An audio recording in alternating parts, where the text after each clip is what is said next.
الرجيم. بسم الله الرحمن الرحيم. كتاب رياض الصالحين، باب فضل الذكر والحث عليه. قال الله تعالى: ولذكر الله أكبر. وقال تعالى: فاذكروني أذكركم.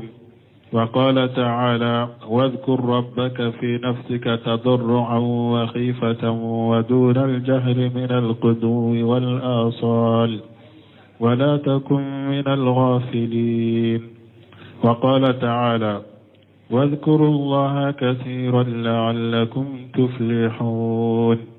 وقال تعالى: إلا المسلمين والمسلمات، إلى قوله تعالى: والذاكرين الله كثيرا والذاكرات أعد الله لهم مغفرة وأجرا عظيما. وقال تعالى: يا أيها الذين آمنوا اذكروا الله ذكرا كثيرا وسبحوه بكرة وأصيلا. والآيات في الباب كثيرة معلومة. بسم الله الرحمن الرحيم، والصلاة والسلام على نبينا محمد وعلى آله وأصحابه وسلم تسليما كثيرا. سبحانك لا علم لنا إلا ما علمتنا إنك أنت العليم الحكيم. أستغفر الله الذي لا إله إلا هو الحي القيوم وأتوب إليه. اللهم انفعنا بما علمتنا وعلمنا ما ينفعنا وزدنا علما. biye tarata suye hijriya bakele ani kemenani ani binani ani wolonfula shahru rabiul akhir ninye hijira sankalo nani na bisunyo mugani konontonnai miladi nasarau ka jate ba fulani mugani duru sankalo tanna bisunyo mugani kelenai. ambe dawda bugu masjid raja ambo kono darasube al-hafiz an-nawawi aka kitabu kono riyadu salihin bonda minna ko kitabul azkar bonda munun nana na yu faranyogonka yawa zikruka ala kosumaka ako babu fadli zikri wal hashi alayhi konni nye bonda ala kosuma fasamantiya ani kalla sukata ala kosuma ma aya munun ni hadisa munun nana wala. قال الله تعالى ala kola min korota lendo wala zikrullahi akbar ala kosuma min be salli kono wode kabo ube salli ka ala kosuma kabo kome abena sarahu la chogumi. wa qala ta'ala lako fazkuruni azkurukum ayenne ala kosuma ne ala fana ba kofo malikiya munum ben fe sanfe. wa qala ta'ala lako ala min korta lendo wazkur rabbaka fi nafsika ittige ala kofo innin kono tadarrua kidama kashikata alama waqifata ani nibeshira alanye ودون الجهر من القول أني على قسمة من ببنجلي كرو كما بنجلي كرو بالقدو والآصال صوما أن أولافي ولا تكون من القافلين كنك مغولا من ينالندو علىكو. وقال تعالى لقل من كرتا لندو واذكروا الله كثيرا لعلكم تفلحون أي على قسمة قصبة onake sababu abe min nyine ala fi anosoro abe sira minye ala na ukisama. wa qala ta'ala ala ko ala min korota lendo إن المسلمين والمسلمات سلامات كيمو أني سلام مسلمون إلى قوله تعالى كتا ألك كماما وجاكرين الله كثيرا وجاكرات كيم منون بي ألا قسما قصبه مسو منون بي ألا قسما قصبه أعد الله لهم مغفرة وأجر عظيما على الجنوب يافد بلا أني أني سربا وقال تعالى لك ولا من كرتالنو يا أيها الذين آمنوا أذكروا الله ذكرا كثيرا وسبحوه بكرة واشلا ألكم مؤمنون أي ألا قسم من كتشا أي الله سبحانه الله فو سغما أن أولافي ولآيات في الباب كثيرة معلومة آية منون بشكك نمبوندا مشاهدوية وآية وكتشا قرآن كنو دونين دفنا أصره نندنا بن سمين رحمه الله كسره كنو قال المؤلف ورحمه الله تعالى كتاب الأذكار أقول الله بغاك ولك النعمة ko sumali jikirun bonda ali azikaru jamu jikir azikaru ko sumaw faralle nyogonka ode azikaru wal muradu bizalika jikrullahi azza wa jalla la nyine munye ala ko suma masamin kabba kurtalengo summa jakara baba fadli dhikri wal hasi alayhi o kofe ala ko suma fasamantiya ani kallasu ala kusma kayo bondafo wa zakara ayati mutaaddidata ay ayat jatele undofo wal yulam anna zikra Allah ta'ala yakunu bil qalbi hada maden kado ala kusma ala min koro talendo abekeni dusukunye o yakunu bil lisan ala kusma bekeni nenye ويكون بالجوارح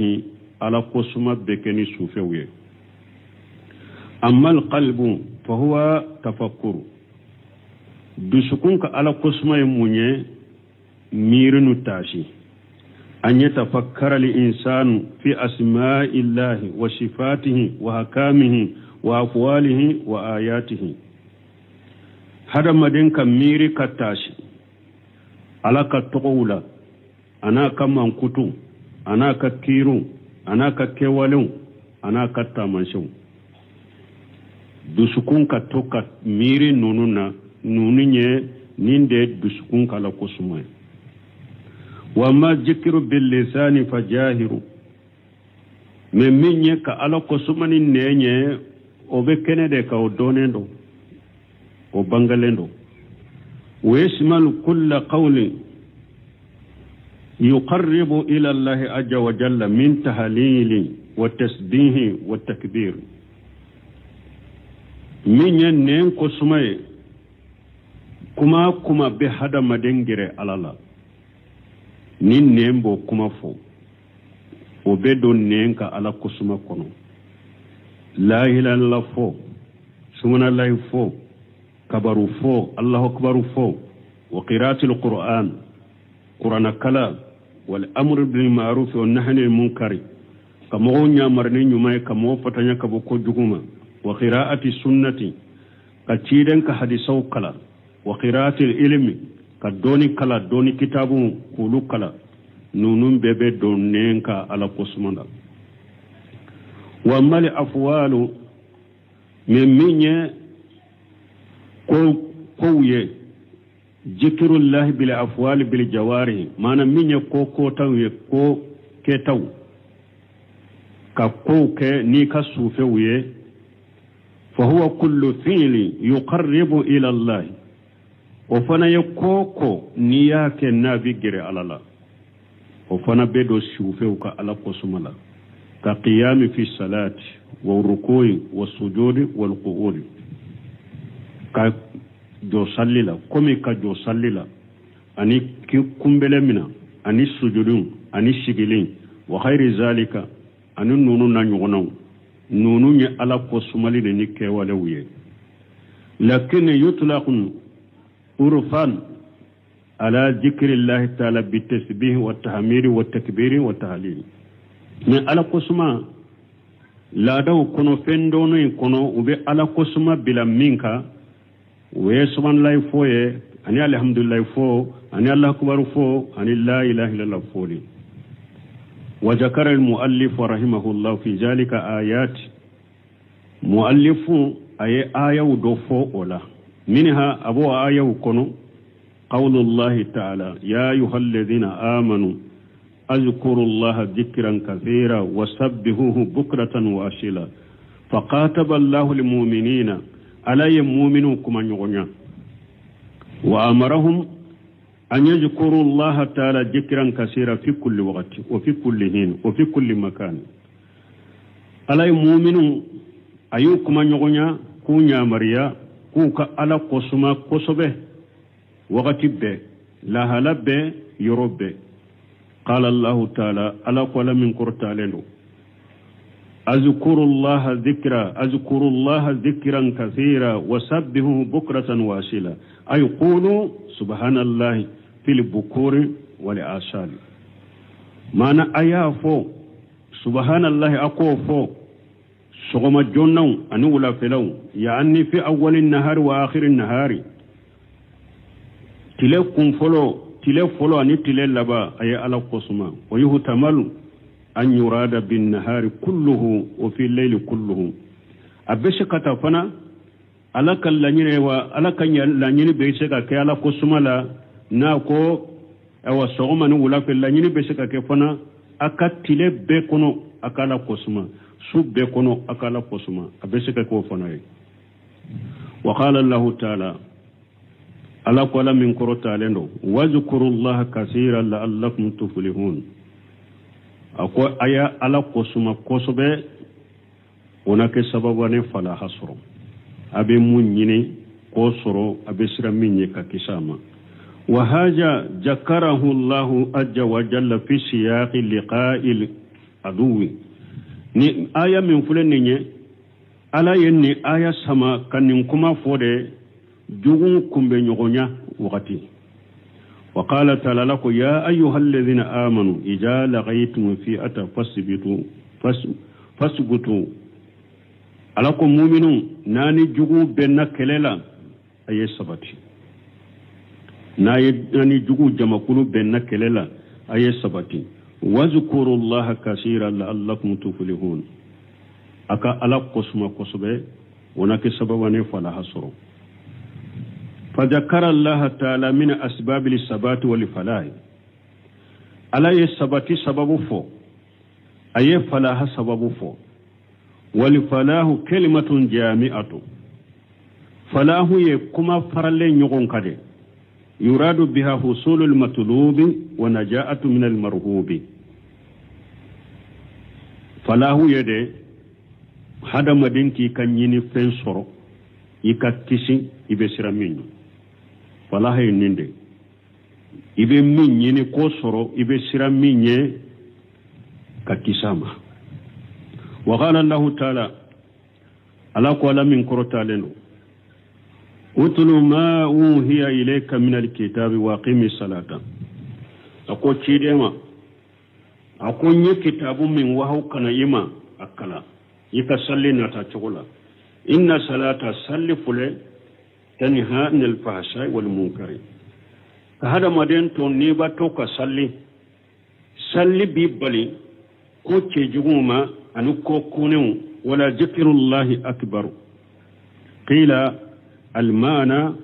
ولا ما فيها من ذكر الله أكبر دوك ولا ذكر الله أكبر أمانا يموني ما نقو على قسم من بسالي كونو أكبر وقيل المعنى دوك مانا يموني ذكر الله أموما أكبر دوك أي على قسم بكبر إمانك ala kosuma min be salli kono o kabbo ube ala kosuma fambe ala kosuma bede kabbo wa huwa anna al insana idha salla kana zalika sababa li hayati qalbihi ni yaya ko hada made konni salli isallira salli beke sababe ki dusukunya namaya wa zikrullahi azza wa jalla kathiran ani wa zikruhu lillahi azza wa jalla kathira ani fana niye ala kosuma kosobe o fana beke sababu ka hada maden dusukunya namaya woni mo min ko mumbe hada maden dusukunya namaya na yinyin kan ninna ika fo mimbe hada maden dusukunya namaya salli be hada maden dusukunya namaya ni dusukun jalendo ube dusukun fagara mimbe dusukun magaya mimbe dusukun namaya nu yinyin ka ala afwatigiye salli afulana afwatigiye ala kosuma chayali parce que ala aya wure kun ala ko ala bi zikrillah tatma'innul qulub ala ko ala kosuma be dusukun ma fantiya ka sabati donc minye sabati sababu de hadamade ini jugu koro ala ka sabali dima ni be se ka sabati jugu koro ka sabali jugu koro ala kosuma bala parce que wodi atu de semino ko jugu jama kumbe nyugonya yorode ni ala ye aya info ka ke sababu ka sabati ka jugu koro ka sabali ka jugu koro sababu jumambe okiye ala kosuma chaya dusukun fana na fagalendo ba jalendo ki dusukun fana nyanamaya ka magaya salli chaya ika farla salli duruna tu chogola kan nafila sallu ke ika ala kosuma chaya be dusukun magaya وقال تعالى في وصف القلق من عباده ألقوا أكاد دنفون أجون دنفون دو من كتلا إن المسلمين والمسلمات والمؤمنين والمؤمنات إلى قوله تعالى وجاكرين الله كثيرا والجاكرات أعد الله لهم مغفرة وأجرا عظيما وقال تعالى فاذكروني أذكركم واشكروا لي ولا تكفروني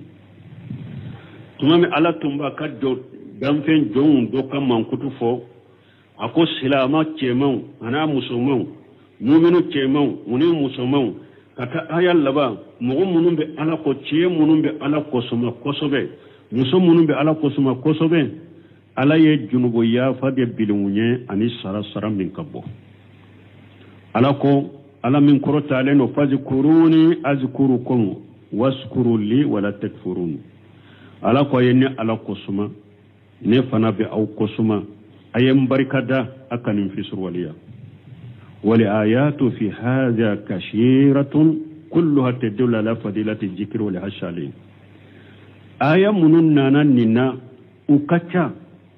ubebe delaw de iranna ka dhikru fasamantia ani kallasu kata ala kosuma ma وقد أسن الله تعالى الذين يذكرون الله قياما وقعودا وعلى جنوبهم على يتنونك مغوكا مغمون بألا قسما وجولي وبألا قسما وشغلي وبألا قسما ودالي وكروكا وبيّن أنهم هم أشهاب الأقول أولا يبانغانيو فنا كوتك لمغودي حكيلمو يري مغمونك على قسما كتا uluti la mogo de hakilima we ajolem be ala kosuma uchigile no be ala kosuma udale ndo kore ko be ala kosuma ala kulu de hakilima we faqala ta'ala la qala min qurtaleno inna fi khalqi samawati wal ardi wa ikhtilafi al-layli wan nahari la ayati li ulil albab alladhina yadhkuruna allaha qiyaman wa qu'udan wa ala junubihim wa yatafakkaruna fi khalqi samawati wal ardi ربنا ما خلقت هذا باطلا سبحانك فقنا عذاب النار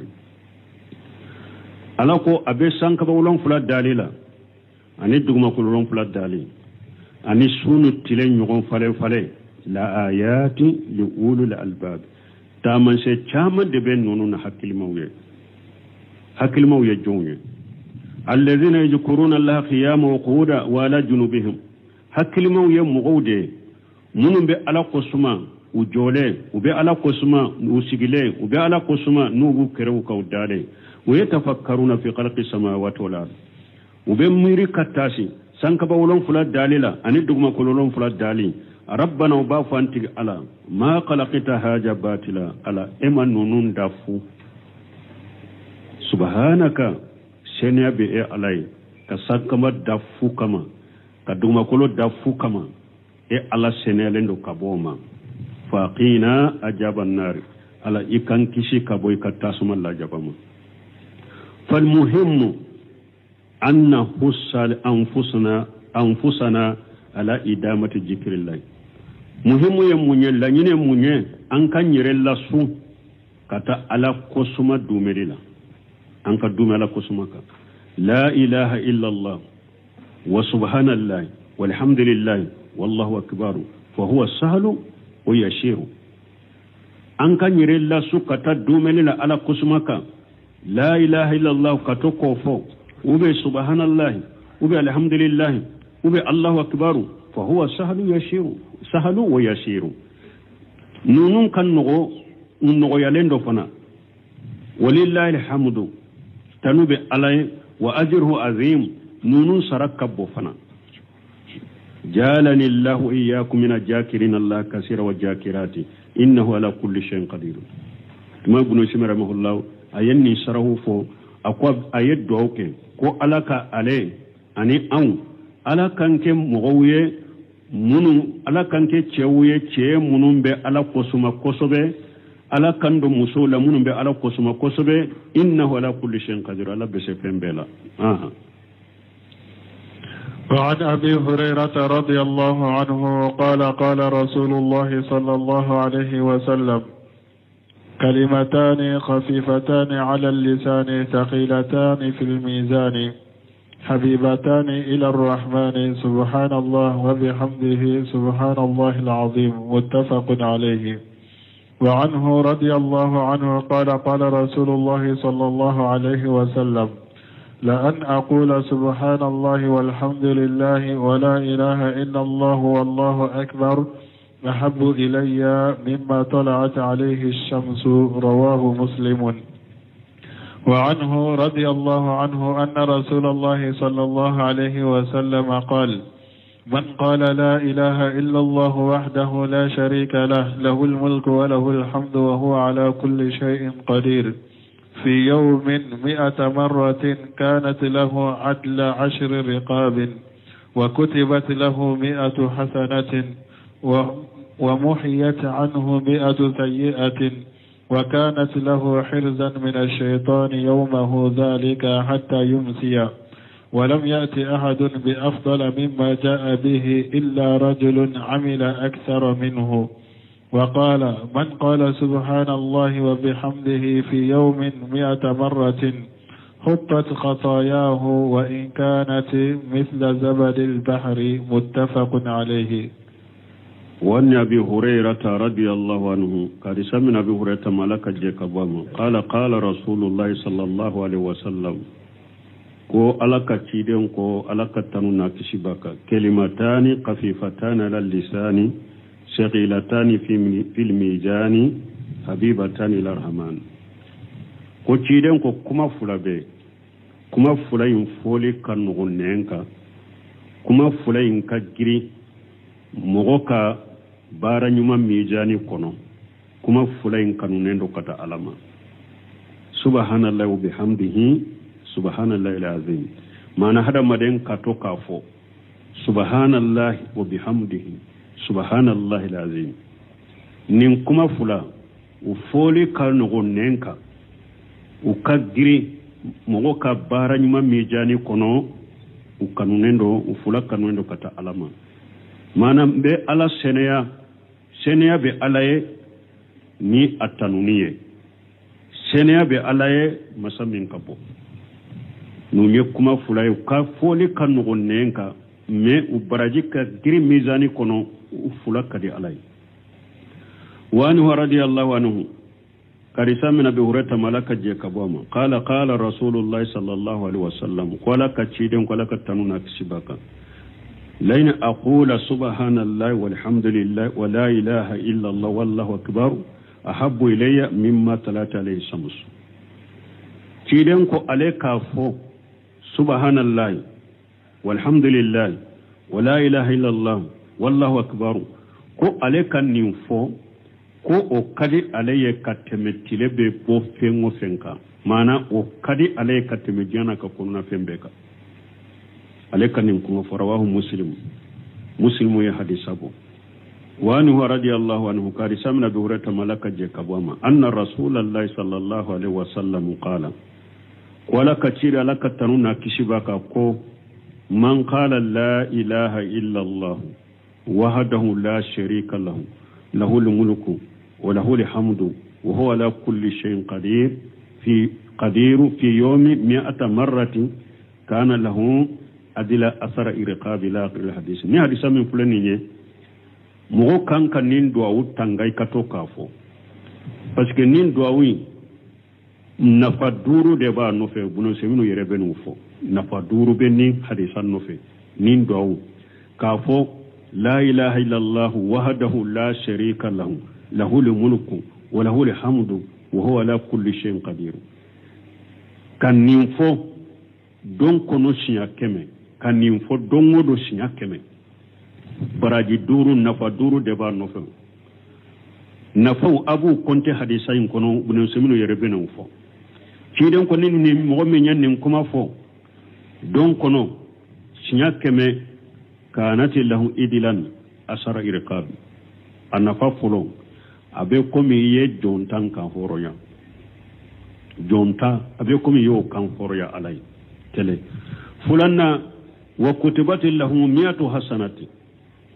baraji keme obe sabiye nin kuma fo sinya keme don kono abe komi ye jontan kan horoya baraji keme be sabiye fula sabanna umuhiyatu anhu 100 shay'ati junubu keme be touché kaboy ka junubu la ni yeste wa sabanay nanina wa kanat lahu hirija min ash-shaytan yawmahu jalika hatta yumushiya ni yenni fo sogomade afoli ni afo sogomade sinya kebe abe kima tangana ye odo ki tanga kabo shetane ma odombe fo kata wulafe abe tanga kabo shetane ma ni nani nai ha ni sabana de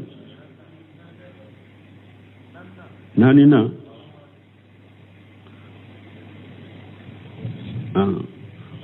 duruna wala muyati ahadun bi afdal mimma jabihi aw mogoshini fentana ini baraji min bena yomal kama don mogoshina anyugunatena illa rajulun amila aksara minhu fum mogo min yafo kachaya katemetaka woni mogo min yafo akanya na mayono kachaya kateme etaka donc nin fenduru de be ni nofe la ilaha illa allah wahdahu la sharika lahu lahul mulku wa lahul hamdu huwa ala kulli shay'in qadir sinyakeme ni ya fo sogoma sinyakeme nin fenduru de biye wa qala ko man qala subhanallahi wa bihamdihi fi yawmin 100 marrati ni mogo min ko senabe alaye ni alakatanuniye sinyakeme don kono hutate qatayahu wa in kanati misla jabadi al-bahri ala bi ka junubu miso bi ka boyla har ni ka junubu miso kera komi baji kankade baji kanka har ni ka junubu miso chayara komi baji kankade ala ba bi ka boyka ni yenni fana fosinya keme subhanallahi wa bihamdihi wadiyatu nunumbe azkaru sabaha wal masa ninjikiru bula sogoma ka fosinya keme ewa subhanallahi bihamdi fana wa dongodo fana sogoma ka fosinya keme wala fe ka fosinya keme udelilaw de fulenni donc likab junubu mise nabe komi hari baji kankade alaba aya faye muntafaqo alay wa muslim benala asrahu nando na bunu semu kasaru asrahu la rahimahullah ako hajihi al ahadithu salasatu anni abi hurairah radiyallahu anhu konni hadisa saba min fulenni kabo abu hurairah bolo ala kaje kabo ama kulluha tadullu ala fadli dhikri ubeba an kanda kata ala kosuma fasamanta dema al awwal furo qala an-nabi sallallahu alaihi wasallam كلمتان خفيفتان على اللسان ثقيلتان في الميزان حبيبتان إلى الرحمن سبحان الله وبحمده سبحان الله العظيم كلمتان كما قال النبي صلى الله عليه وسلم كلمة فلا كما فلا خفيفتان على اللسان كما فلا كما تيرين يفتوكم على كترون أكسبك وكان أفولي كان غنينك وهما أيضا ثقيلتان في الميزان تغني وكجري ميزان كنو إذا كان يوم القيامة وجنت الأعمال parce que ni yomale kama don sera bara ube pesede wa udiati hateni kalimatani fil mizani saqulata bihi aw nin kuma fula min fulani nye qiyama bara ube pesede uben nin kuma fula ke eka bara nyuma bizani kono u fula be mizani bara nyuma bizani uba giriya wa salisu sabanna habibatani ila rahman ukanone kata alama maana folo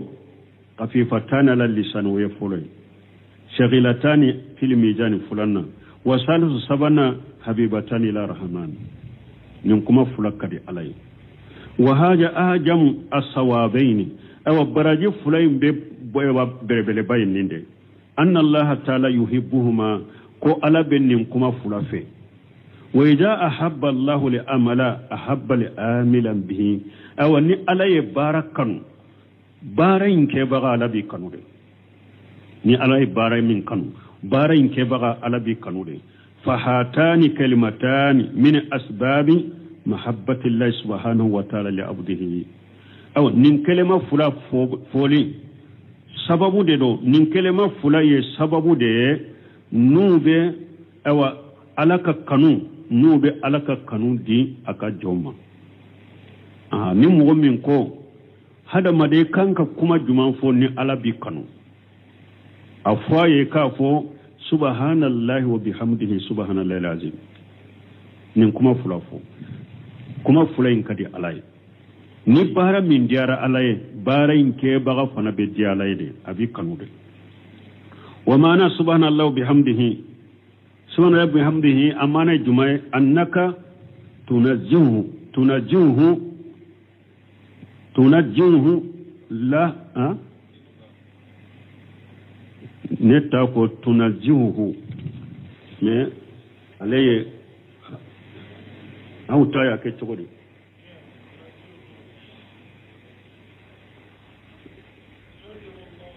tunazzihu Allah ta'ala an kulli aibin wa naqsi neta ya hawde ke tunajjuhu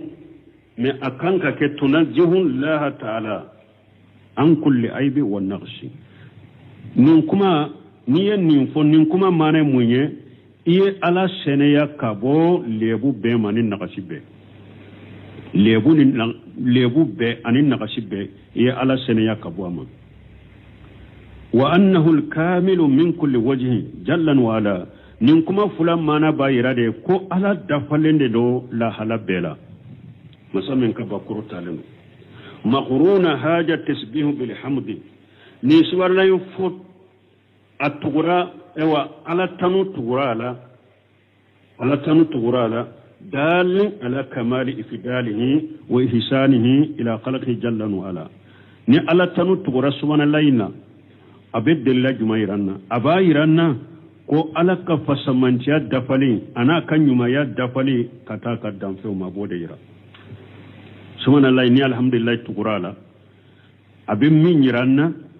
alaka fasamantiya dafali na nyuma ya dafali kataka damfe mu masammin ka bakurta lenu wa tamami hikmati wa ilmihi ani alaka kodon dafali ani alaka doni dafali wa ghairi zalika min kamalatihi ani nununa nyogona alaka dafali wula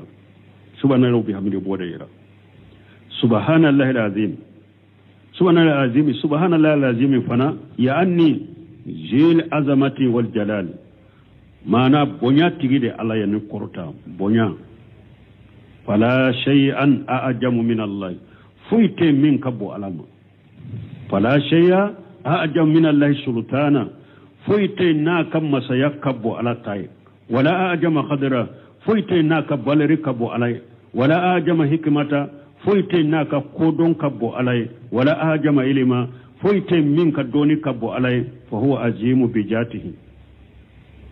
alay masabbad ya yere jatila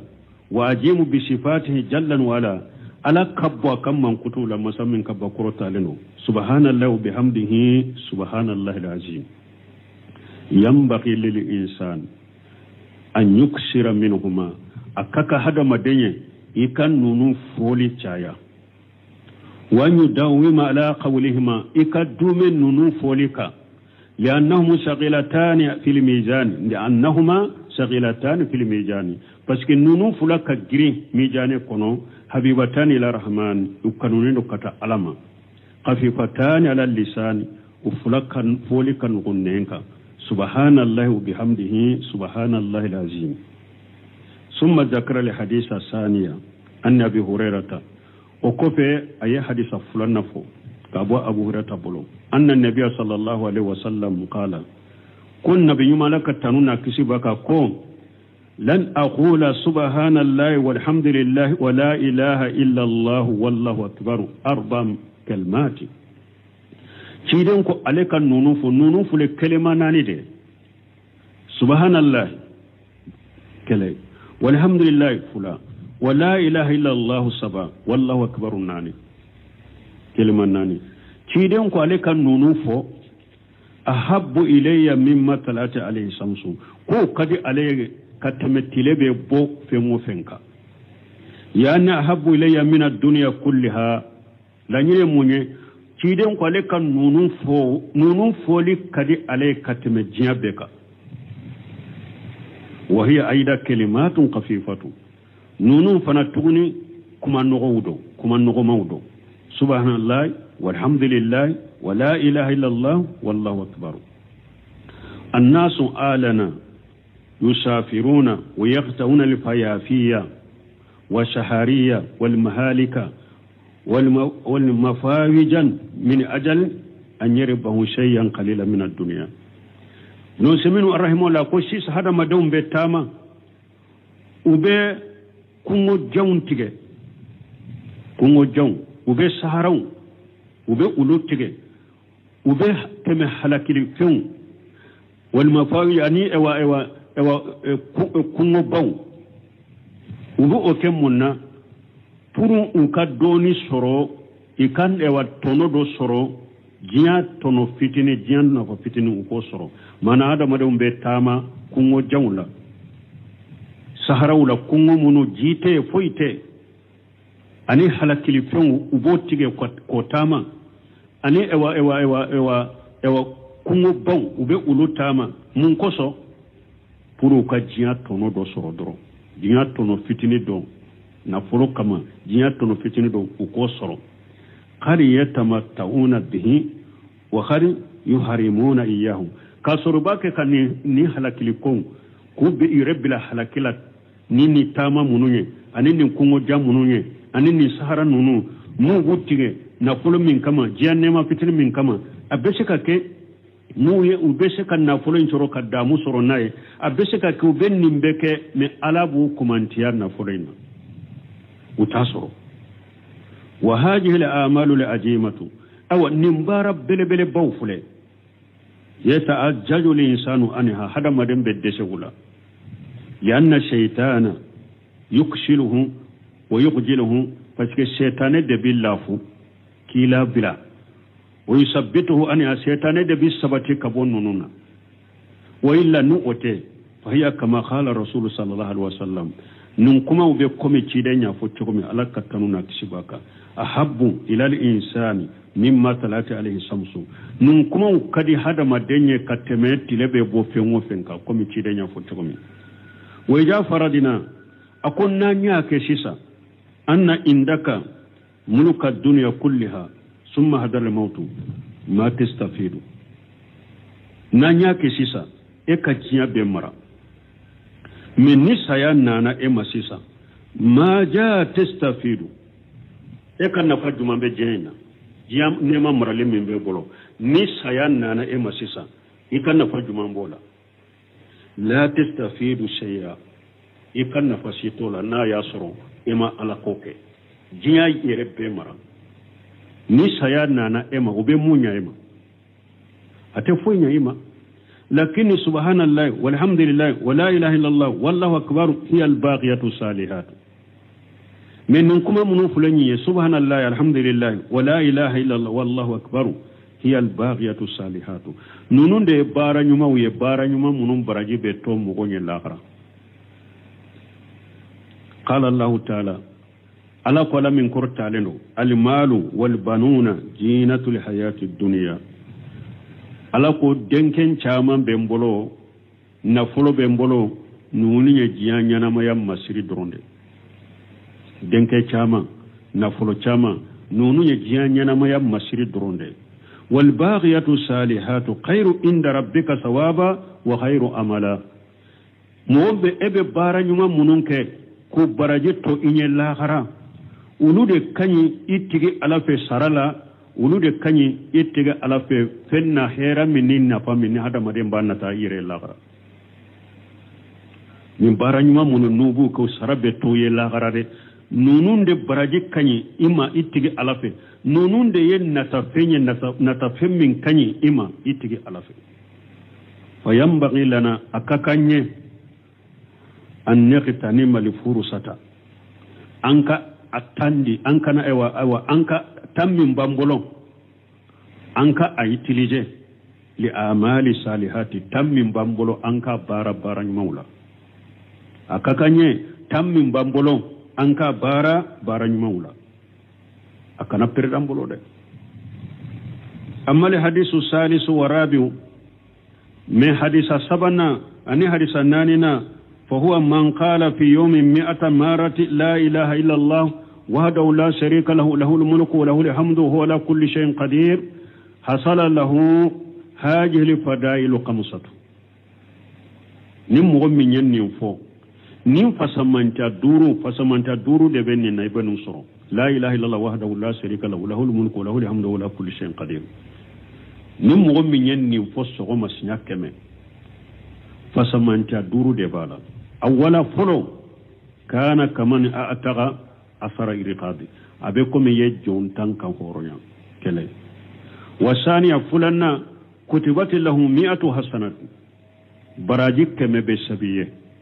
الثالثة سبنا خطة أنه 100 خطيئة جنوب كما ببي كبويك جنوبولا الرابع الناننا وكانت له هرجة من الشيطان أبكي ما تنغنايا كي تنغا كبو شيطانما وخامسة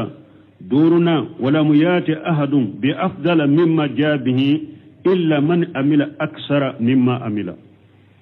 دورنا mogosini baraji tena baraji min kausa etaye fu minye abara minye barake kachaya katemitaka fu minya fu katemeka minye bara nyimake katemeka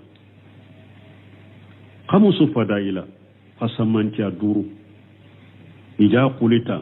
la ilaha illa allah wahdahu la sharika lahu lahul mulku wa lahul hamdu wa huwa ala kulli shay'in qadir 100 marrati سنياكمي